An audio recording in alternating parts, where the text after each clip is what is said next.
গুৱাহাটী পৌৰ নিগমৰ কামৰ নমুনা দেখুৱাম আপোনাক। নমুনা 1।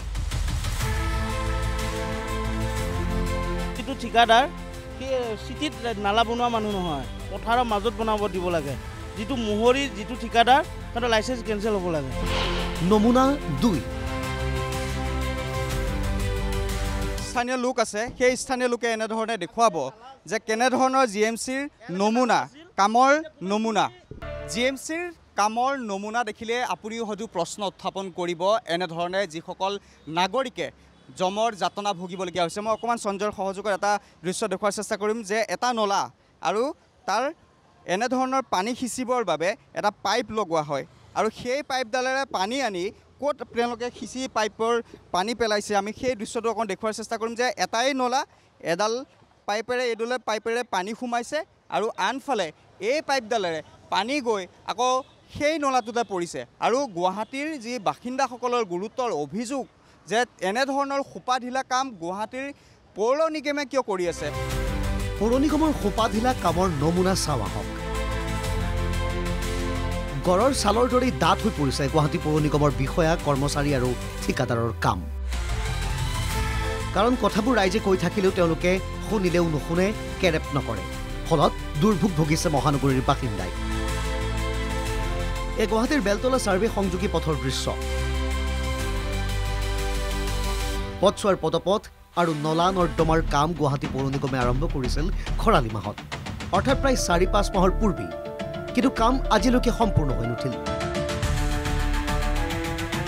বাৰিষাৰ এই সময়ছোৱাত এই পদপথেৰে অহা যোৱা কৰা লোকসকলে ভুগি আহিছে দুৰ্ভোগ। নালা বনোৱা ২.৫ বছৰ হ'ল, ২.৫ বছৰ পিছত বনাইছে, কিবা পানী প্ৰব্লেমৰ কাৰণে বনাইছে, বনাব পাৰে।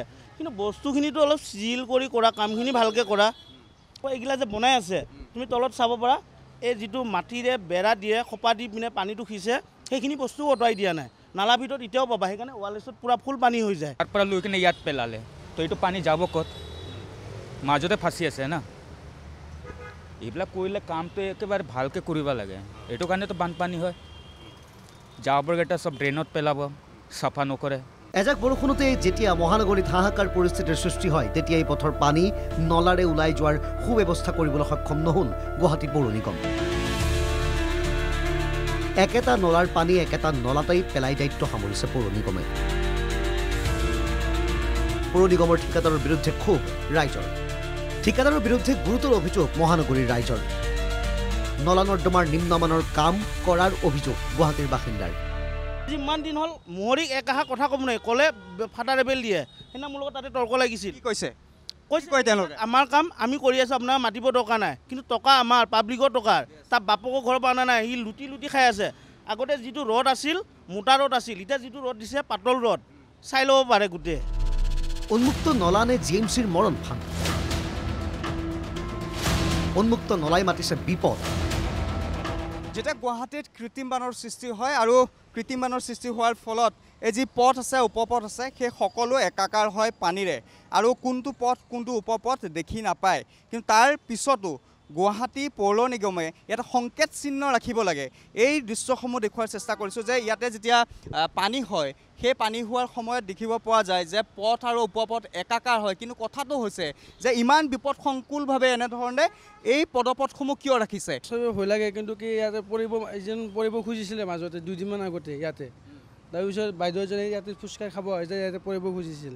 আগতে অলপ দিন আগত বানপানী হৈছিলে ন দাদা, ইয়াত মানুহবিলাক মৰি গ'লে হয় ভৰিৰ তলত সোমাব, মানে সাৱধানো যাব লগা হ'ল। যেনিবা সোমাই গ'লে বেলেগ জেগাত বোলে সোমাই পেলাই মৰিছে বোলে এজন। কেৱল আৰু কেৱল কামৰ নামত ভেকু ভাওনা পৌৰ নিগমৰ, যাৰ বাবে এতিয়া গুৱাহাটী মহানগৰীৰ ৰাইজে জমৰ যাতনা ভুগিবলগীয়া অৱস্থাৰ সৃষ্টি হয় এজাক বৰষুণতেই। কিন্তু সকলো দেখি শুনিও ধৃতৰাষ্ট্ৰৰ ভূমিকা পালন কৰিছে গুৱাহাটী পৌৰ নিগমে। ভিডিঅ' জাৰ্নেলিষ্ট সঞ্জয় ৰায়ৰ সহযোগত গুৱাহাটীৰ পৰা লক্ষ্যজিৎ বৰুৱাৰ ৰিপৰ্ট, NKTV+।